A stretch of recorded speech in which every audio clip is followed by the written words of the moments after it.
गोपियां बोली कि भगवान आप कह रहे हैं माता जी पिताजी हम सारी बात मान लेती हैं, पर सच्ची बात बताओ कि जीव का सच्चा पिता कौन है?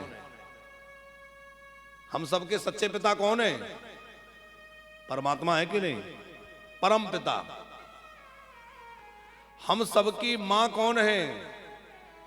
तो शरीर के लिए जन्म देने वाली जन्मदात्री मां तो मां है ही, पर जीवी बालक राखई महतारी करहूं सदा तिनके रखवारी। सबकी मां तो वही परमात्मा है।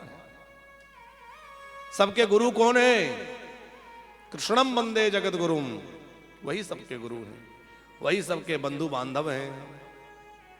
इसीलिए हम लोग मंदिरों में प्रार्थना करते हुए क्या गाते हैं? तुमेव माता च पिता तुमेव, तुमेव बंधो च सखा तुमेव।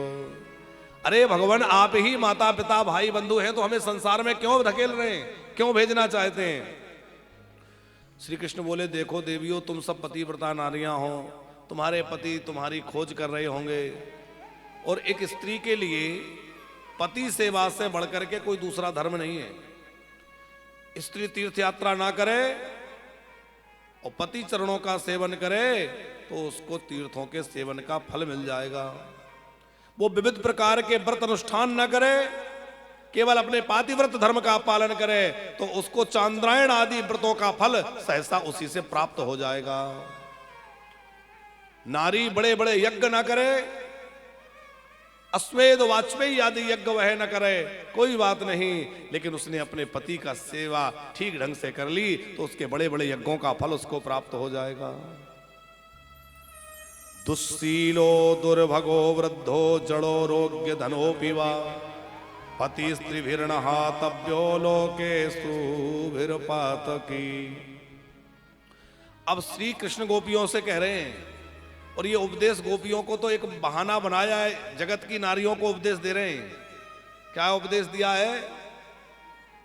कि किसी का पति दुस्सील हो,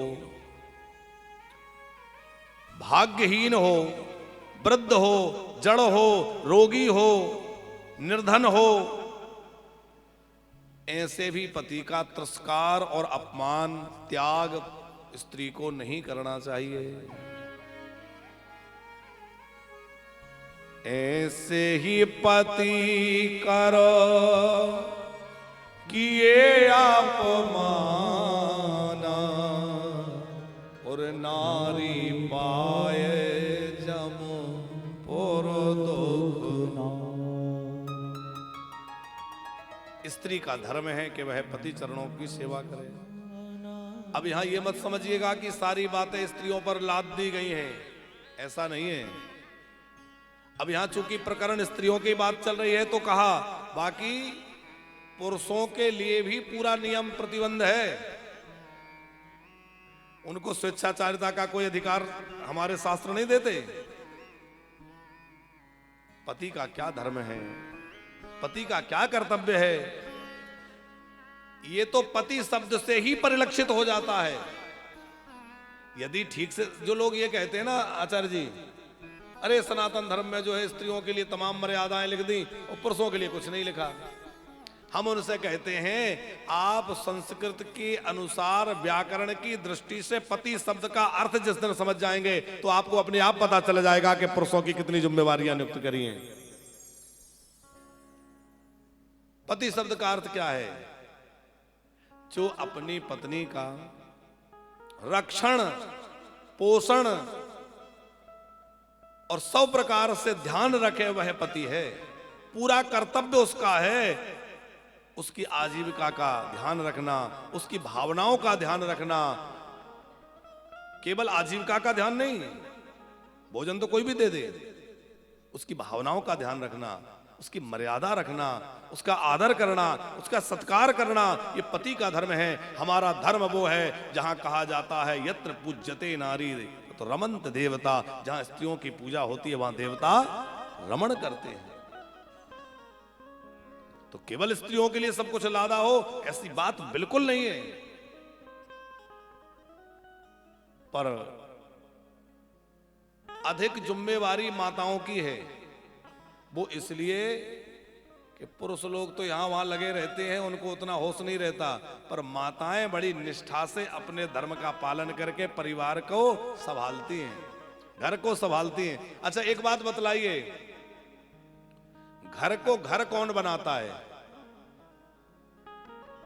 ईंट पत्थर से घर नहीं बनता, ईंट पत्थर से मकान बनता है साहब, लेकिन घर को घर गृहिणी बनाती है। जब कोई गृहिणी उसमें आती है तो वो घर कहलाता है।